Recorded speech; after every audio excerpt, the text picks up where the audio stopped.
El viento llegó aullando desde las colinas, desgarrando Riverbend Creek como una manada de lobos hambrientos.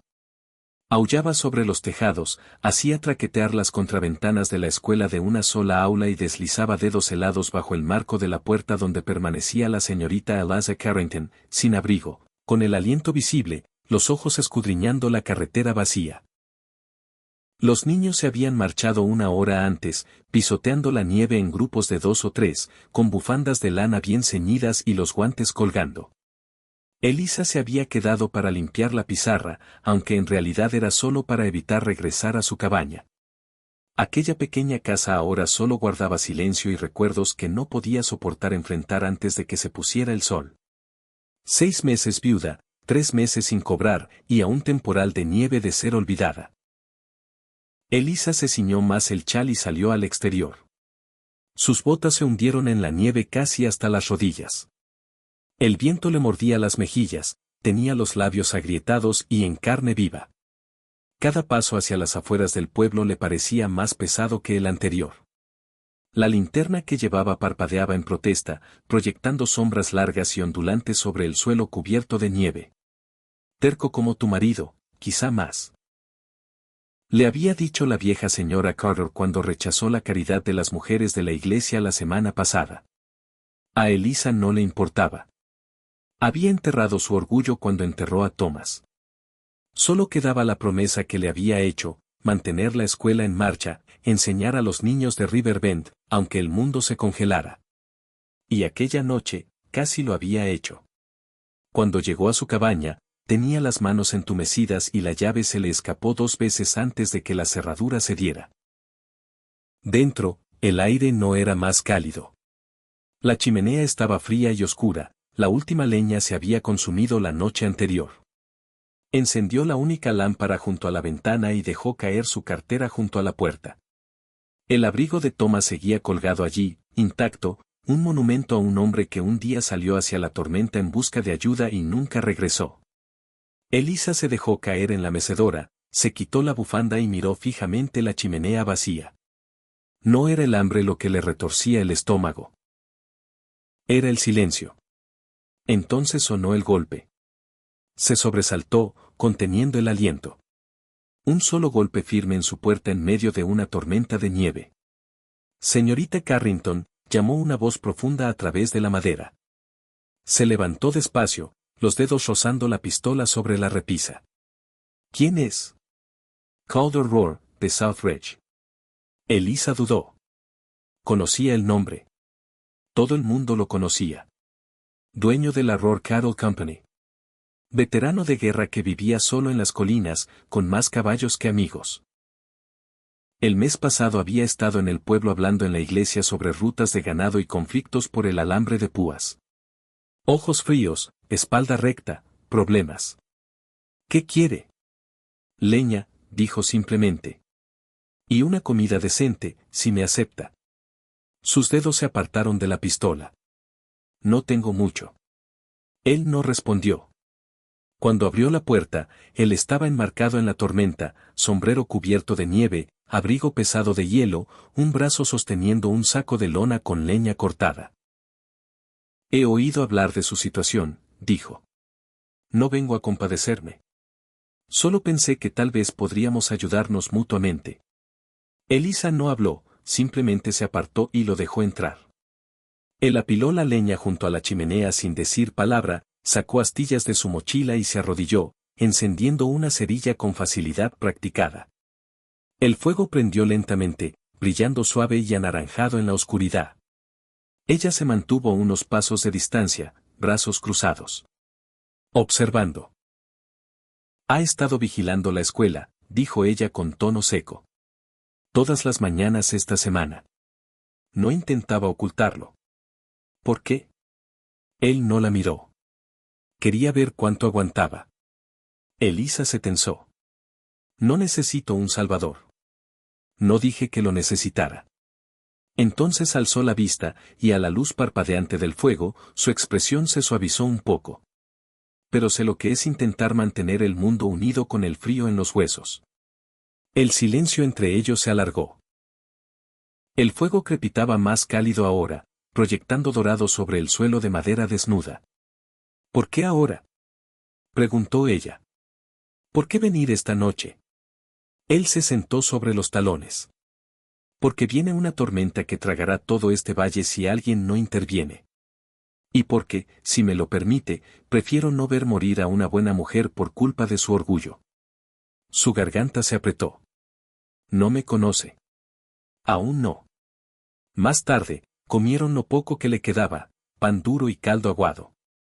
Calder no se quejó. Tampoco ofreció reemplazarlo. Solo se sentó junto al fuego, contándole sobre rutas de ganado y lobos en las altas colinas, sobre perder a un hermano en la guerra y a una esposa por fiebres. Ella no le contó nada, pero de algún modo él parecía entenderla. Cuando se levantó para irse, dejó la mitad de la leña junto a la chimenea y un pequeño paquete sobre la mesa, harina, café y un trozo de queso. Volveré, dijo en la puerta. Para ver cómo están los niños. ¿Y si su orgullo ha reflexionado algo? Elisa no respondió, pero cuando cerró la puerta tras él, se dio cuenta de que sus manos ya no temblaban. Afuera, el viento aullaba como algo moribundo. Dentro, el fuego ardía cálido y constante. Y por primera vez en semanas, Eliza Carrington se permitió tener esperanza. La tormenta no había pasado. Había empeorado. La nieve caía de lado como dagas, amontonándose contra las paredes de la escuela y sepultando las cercas en montículos fantasmales. En el pueblo, las puertas permanecían atrancadas, las ventanas cerradas, y nadie salía salvo que no tuviera otra opción. Eliza Carrington no tenía otra opción. Cada mañana caminaba hasta la escuela con el abrigo bien abotonado y la bufanda alta. Cada día llegaban menos niños. Para el viernes, solo 3 permanecían temblando en el patio: Mary Godwin, cuyo padre se había roto una pierna en el granero; Pauline Talbot, que llevaba las botas demasiado grandes de su hermano con papel metido en las puntas, y la pequeña Sadie Flynn, que no había hablado desde que su madre murió el mes anterior. Eliza los reunió dentro, encendió lo que quedaba de astillas y trató de continuar. Enseñó aritmética a la luz de las velas, envolvió las manos de Sadie con las suyas para calentárselas y leyó de un ejemplar maltrecho de Mujercitas mientras el viento hacía traquetear los cristales. Al mediodía, el fuego se había apagado. Le dolían los dedos de frío. Aún así, siguió leyendo. Tengo la llave de mi castillo en el aire, dijo suavemente. Pero si podré abrir la puerta aún está por verse. Las palabras se le atragantaron. Entonces se abrió la puerta. La escuela está cerrada, anunció Calder Roar al entrar, sus botas esparciendo nieve por el suelo. Los niños lo miraron fijamente. Pauline parpadeó. ¿Quién lo dice? Yo. Calder se quitó el sombrero, los copos cayeron al suelo. La tormenta ha girado. Este lugar no es seguro. Eliza se levantó lentamente. No puede irrumpir así. Y traje el carro, la interrumpió él, ojos duros. Mantas, agua caliente, sitio para 3. Eliza cruzó los brazos. No se llevará a mis alumnos a ninguna parte. Ya hablé con sus familias, señaló hacia la puerta, voz calma pero firme. Lo saben. Aceptaron. Los niños miraron de Eliza a Calder. Pauline ya había recogido sus libros. Eliza se plantó delante de la puerta. Debería haberme consultado. Calder la miró desde arriba. Lo hice hace 3 días. Solo que no escuchó. Ella sintió subir su orgullo como una ola de tormenta, amarga y fría. Soy su maestra y estoy intentando mantenerlos con vida. Se miraron fijamente. Los niños olvidados por un instante sin aliento. Finalmente, Eliza se apartó. Una vez que los niños se fueron, Calder volvió. De nuevo sin invitación, de nuevo no bienvenido. Se quedó en el centro de la aula vacía, observando la escarcha que trepaba por las ventanas. Se va a congelar en esa cabaña. Me las arreglaré. Él se volvió despacio. No lo hará, y lo sabe. Eliza sostuvo su mirada, mandíbula tensa. Entonces diga lo que vino a decir. Calder cruzó la sala en 3 zancadas y dejó un papel doblado sobre su escritorio. Un contrato, habitación y pensión. Enseñaría a los hijos de los vaqueros hasta la primavera. Ella parpadeó. ¿Qué?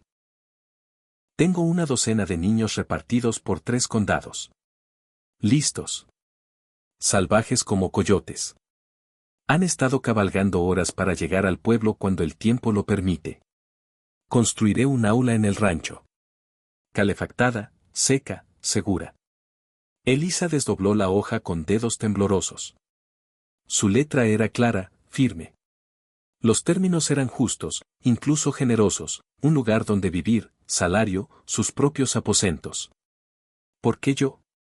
Porque no se rindió, dijo simplemente, cuando todos los demás lo habrían hecho. Y porque confían en usted.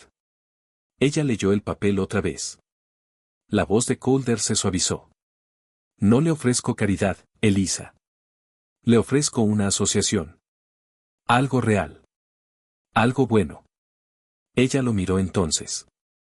Debajo del exterior rudo, la mandíbula firme, los ojos fríos, había un hombre que había vivido demasiado, perdido demasiado, y aún así le ofrecía refugio. La aterrorizaba. No quiero deberle nada. No me deberá nada. Y mantengo mi independencia. Por supuesto. ¿Y si decido irme en primavera? Se irá. Elisa dejó el contrato sobre la mesa. Lo pensaré. Calder asintió, volviéndose a poner el sombrero. Volveré por la mañana. Aquella noche, el viento gemía entre los aleros como una criatura viva. Elisa se sentó junto al fuego, el contrato en el regazo, el abrigo de Thomas aún colgado sin tocar en el gancho de la puerta. No lloró. No lo había hecho desde el funeral. Pero miró las llamas y susurró una palabra al silencio. Por favor. Por calor, por gracia, por una oportunidad que no se había atrevido a desear. La tormenta seguía rugiendo, pero la mañana llegaría. La nieve no había cesado.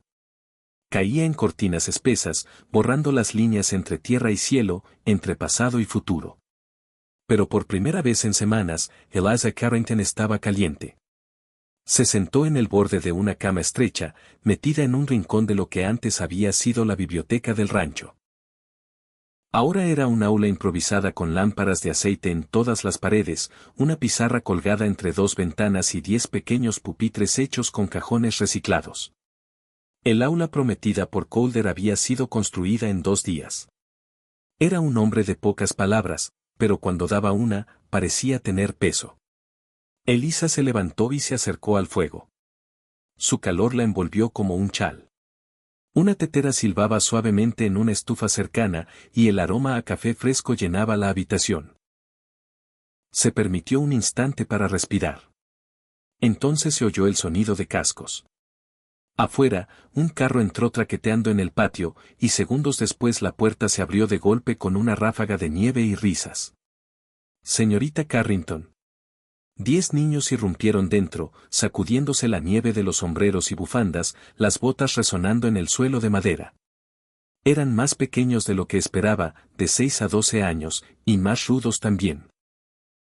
La mayoría llevaba ropa remendada y tablillas gastadas bajo el brazo, pero sus ojos brillaban, y la saludaron con una curiosidad que nada tenía que ver con los modales y todo con el asombro. ¿Es usted de verdad maestra?, preguntó un niño, mejillas sonrosadas por el frío. Lo soy, respondió Elisa, quitándole nieve del hombro. Mi mamá dice que enseñaba en el pueblo, intervino una niña, antes de la tormenta. Y sigo enseñando, respondió suavemente. Solo en un aula diferente. Los niños se agruparon, inseguros de dónde sentarse. Elisa señaló los pupitres. Donde quieran. Se acomodaron ruidosamente, hablando, riendo. Sin miedo en ellos. Sin el peso que ella había cargado desde que Thomas murió. Era como si su presencia alejara más el frío. Tomó un trozo de tiza. Empecemos. Al mediodía, el aula estaba viva. Elisa se movía entre los pupitres, respondiendo preguntas, guiando manos sobre las pizarras, elogiando avances. Aprendió sus nombres. Rosa, Joseph, May, Samuel y los demás, y vio en ellos algo que no había visto en mucho tiempo. Esperanza. Eran inteligentes, ansiosos. Algunos no sabían escribir su nombre, pero podían enumerar todas las partes de una silla de montar o contar reses en 3 idiomas. Cuando les pidió que dibujaran algo que amaran, un niño dibujó la casa del rancho. Otro, una yegua con un casco torcido. Rosa dibujó a Elisa de pie junto a la pizarra, con un fuego brillando detrás. El parecido le escoció los ojos. Al mediodía, Calder entró con una bandeja de pan, guiso y tazas de leche caliente. La sala se quedó en silencio mientras los niños se ponían de pie instintivamente. No era solo el hombre que dirigía el rancho. Para ellos era un mito. Coman, dijo simplemente, dejando la bandeja. Gracias, señor Rohr, dijo Rosa bajito. Él asintió una vez y se marchó tan silencioso como había llegado. Elisa sirvió la comida en silencio. Los niños comieron con hambre, y vio que varios ofrecían la mitad de su pan a otros sin decir palabra. Ella no comió. Su hambre era de otra clase. Aquella tarde, los niños fueron enviados a casa en trineos tirados por caballos fuertes. Calder lo había pensado todo. Elisa se quedó atrás, limpiándose la tiza de las manos, cuando oyó el suave golpe en la puerta. Él entró, sacudiéndose la nieve del abrigo. Ha causado impresión, dijo. Ellos me la causaron a mí. Calder la observó un momento. Luego, para su sorpresa, dio un paso adelante y dejó un bulto envuelto sobre su escritorio. Una manta, dijo. De lana, cosida a mano. Ya tengo una. ¿Tiene demasiadas? Elisa dudó, luego tocó la tela. Era gruesa, forrada de algodón, con bordados de rosas rojas floreciendo sobre azul profundo. ¿Su esposa? Preguntó en voz baja. Él asintió. Catherine las hizo el invierno antes de morir. La mano de Elisa se detuvo.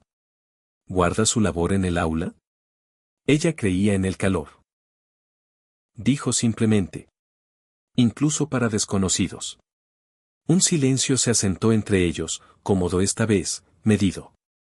Debo irme, dijo él finalmente. Elisa asintió. Buenas noches, señor Rohr. Él se detuvo en la puerta. Puede llamarme Calder. Ella no respondió. Y él no insistió. Pero después de que se fuera, ella se envolvió los hombros con la manta y se quedó junto al fuego. El olor a humo y nieve se mezclaba con algo más antiguo. Quizá duelo, o algo que empezaba a sanar. Más tarde, mientras corregía trabajos a la luz de la lámpara, volvió a encontrar el dibujo de Rosa, Elisa rodeada de niños sonrientes frente a un fuego. En una esquina, la niña había escrito, nuestra nueva maestra. Ella hace que el frío se vaya. Elisa apretó la hoja contra su pecho y cerró los ojos. Tal vez pudiera ser esa persona. Tal vez, solo tal vez, ya lo era. La nieve finalmente cesó. En su lugar llegó un frío quebradizo, punzante. Da un tipo que se mete en los huesos y nunca se va del todo. El valle estaba silencioso bajo su manta blanca, y los cielos eran de un azul pálido, afilado como cristal. El humo se enroscaba desde las chimeneas. Los carámbanos colgaban como dagas de cada alero. Dentro de la biblioteca convertida en aula, los niños se quitaban guantes y bufandas con charlas alegres. Elisa los saludó con una sonrisa y tazas calientes de té, una aportación de la señora Chen a la rutina escolar. El fuego ardía fuerte, las ventanas resistían. Por una vez, todo parecía estar bien. Pero aquella noche la tormenta vino de dentro. Empezó con una tos. Elisa acababa de terminar de barrer cuando la oyó, áspera y profunda, resonando desde cerca del granero. Salió, bufanda bien puesta, y vio a Calder doblado junto al abrevadero de los caballos, una mano aferrada a la barandilla. Señor Rohr, lo llamó, voz cortante. Él se enderezó demasiado rápido, conteniendo el aliento. Solo una tos. Está sangrando, dijo ella secamente, entrecerrando los ojos al ver cómo se pasaba la manga por la boca. Una mancha roja tiñó la lana. Colder hizo una mueca. Estoy bien. Pero Elisa ya estaba a su lado, guiándolo, casi arrastrándolo hacia la casa principal. Su cuerpo estaba caliente, demasiado caliente, febril. Cuando llegaron al salón, temblaba. Siéntese, ordenó. No discuta. Él no lo hizo. Ella atizó el fuego, trajo un barreño, paños mojados y le obligó a beber agua. Colder intentó protestar, pero ella le lanzó la misma mirada que usaba con Polly Talbot cuando se portaba mal. Ya he pasado por esto, dijo. Mi marido enfermó aquel último invierno. Sé lo que es. Colder la miró con ojos febriles. Nunca hablas de él. No, dijo suavemente. No hablo.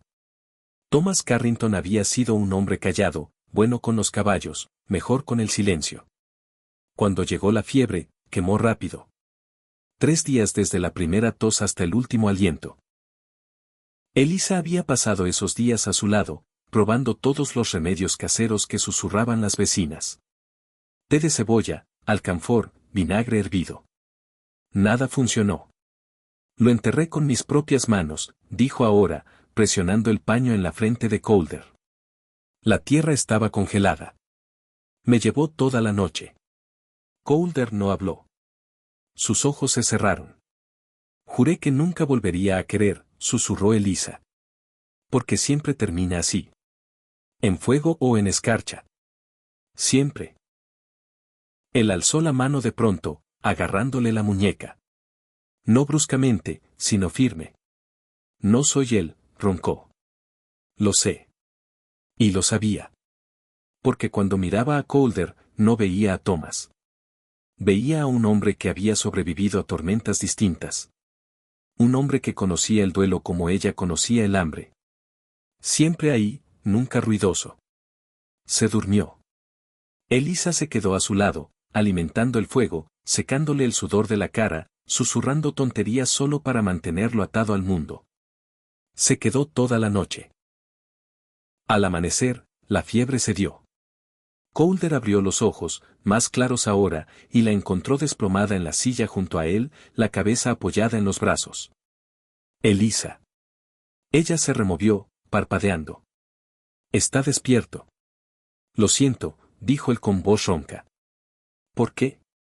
Por hacerte recordar. Ella negó con la cabeza. Algunos recuerdos no se van.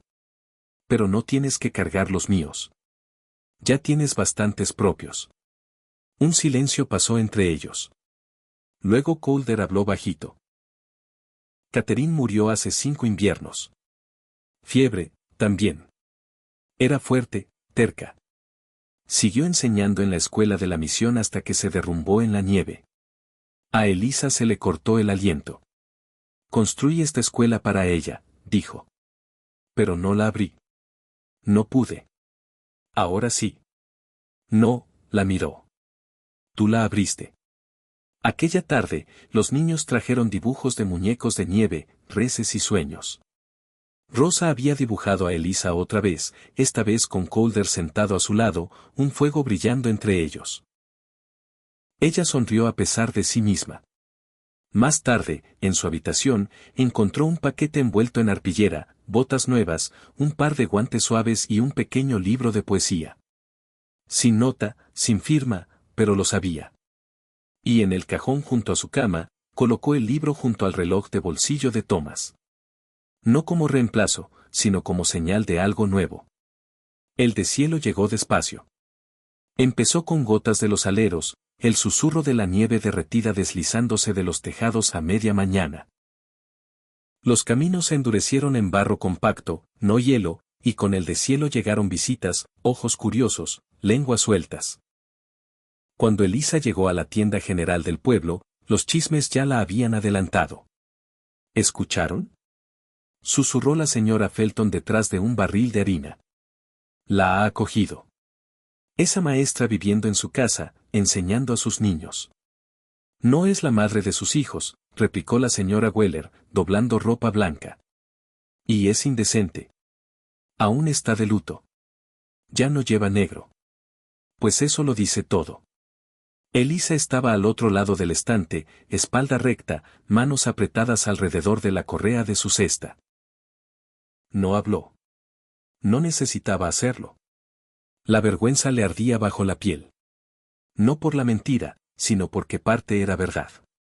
Aún era la esposa de Thomas, la viuda de Thomas. Pero cuando miraba a Calder Roar, ya no se sentía viuda, y eso la aterrorizaba. Cuando regresó al rancho, Calder estaba en el granero, mangas remangadas, heno pegado a la camisa. Alzó la vista al verla entrar, los ojos se le entrecerraron al notar sus mejillas sonrojadas. ¿Qué pasó? Nada, dijo ella demasiado rápido. Él se limpió las manos y se acercó. Habla. Ella lo miró con dificultad. Dicen cosas, que he abandonado el luto. Que he tomado tu casa y tu nombre sin merecerlos. La mandíbula de Calder se tensó. Entonces démosles algo apropiado de qué hablar. ¿Qué? Sacó del bolsillo del abrigo un papel doblado. No era un anillo. Era otro contrato. Ella lo leyó en silencio. Su nombre arriba, el de él abajo. Los términos eran distintos ahora, matrimonio legal, de nombre, pero también por acuerdo. Su propia habitación, plena autoridad sobre la escuela, independencia total fuera de las apariencias sociales, y lo más importante, ninguna obligación más allá de lo que ella eligiera dar. Te protegerá, dijo Calder, voz baja. Tu reputación, la escuela, los niños, y a ti. ¿Y a ti? Preguntó ella. Él se encogió de hombros. He vivido bajo escrutinio desde que Catherine murió. No lo hago por mí. Ella dudó. Ya me has dado comida, refugio, trabajo, susurró. Ahora quieres darme tu nombre.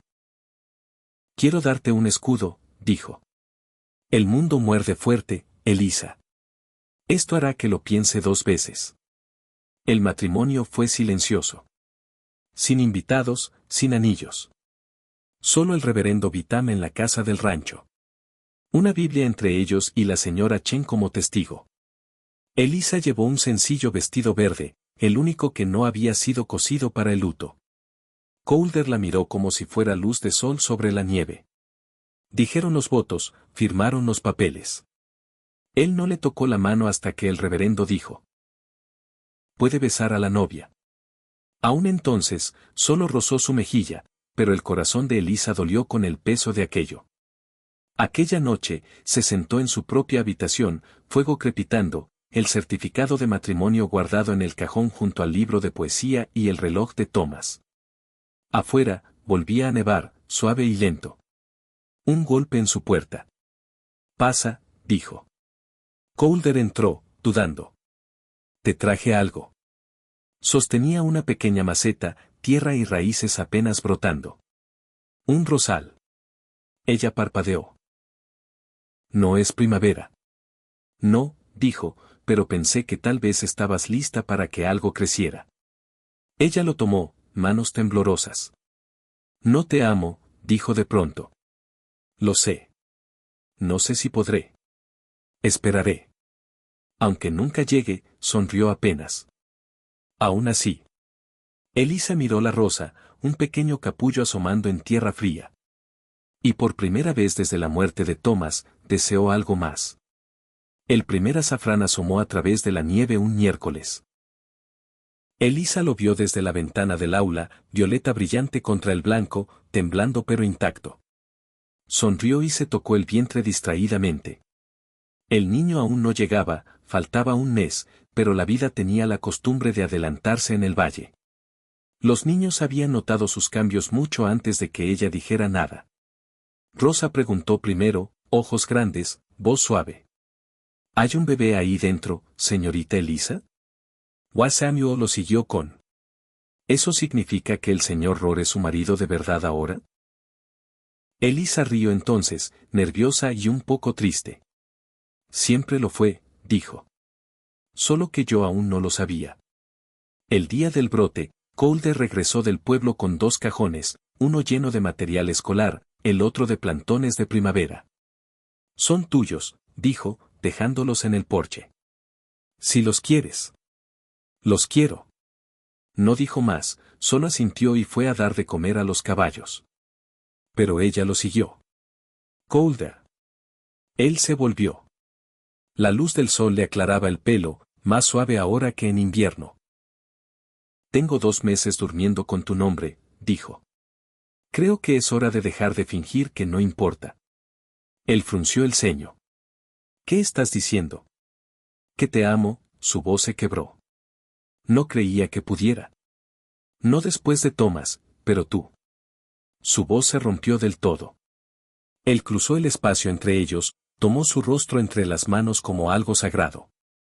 Dilo otra vez. Te amo, Calder Roar. Sus labios encontraron los de ella, gentiles, inseguros, y el beso no fue nada como su acuerdo. Fue todo lo que su silencio había estado construyendo. Meses de dolor compartido, miradas calladas, cuidados sin palabras. Fue un deshielo, una floración. Cuando se separaron, Elisa apoyó la frente en su pecho y rió suavemente. Y yo que pensaba que era yo quien daba las lecciones. Él rió por lo bajo. Supongo que ambos estamos aprendiendo. Aquella noche, Calder trasladó el rosal a su habitación. No, a la habitación de ambos. Tenía 3 capullos ahora. Uno se abrió bajo la luz de la lámpara. Pétalos delicados abriéndose para revelar un rojo vibrante. Catherine cultivaba rosas de invierno, dijo Calder suavemente. Pensé que era imposible mantenerlas vivas. Elisa sonrió. Tal vez solo necesitaban las manos adecuadas. El niño llegó una cálida mañana de finales de abril. Rosa corrió a buscar al doctor mientras la señora Chen preparaba agua y mantas. Calder nunca dejó el lado de Elisa. Le sostuvo la mano en cada grito, cada aliento, cada latido. Y cuando llegó su hijo, rostro rojo, llorando, lleno de vida, Elisa lloró. Lo llamaron Thomas James Roar. Thomas por el recuerdo, James por la fuerza, Roar por el hogar. La primera campana del semestre de primavera sonó sobre Riverbend una semana después. Los niños volvieron en tropel a la escuela, sus risas resonando por el valle. Elisa se sentó en el porche, el bebé en brazos, el brazo de Calder alrededor de sus hombros. Un nuevo curso, una nueva vida, una nueva estación. Besó la frente de su hijo y susurró. Naciste del invierno, pero estás hecho de primavera. Calder se volvió hacia ella, voz baja y llena. Te dije que esperaría. Ella sonrió. Y yo te dije que valdría la pena. Y así, por estas tierras implacables, otra historia se aleja con el viento. Si este silencioso coraje, este corazón obstinado te ha tocado de algún modo, deja un me gusta, comparte tus pensamientos en los comentarios y pasa esta historia a alguien que la necesite. No olvides suscribirte, porque aquí fuera aún quedan muchas verdades por contar. Cada una tallada del dolor, la esperanza y el polvo. Esto es Wild West Stories. Gracias por ver.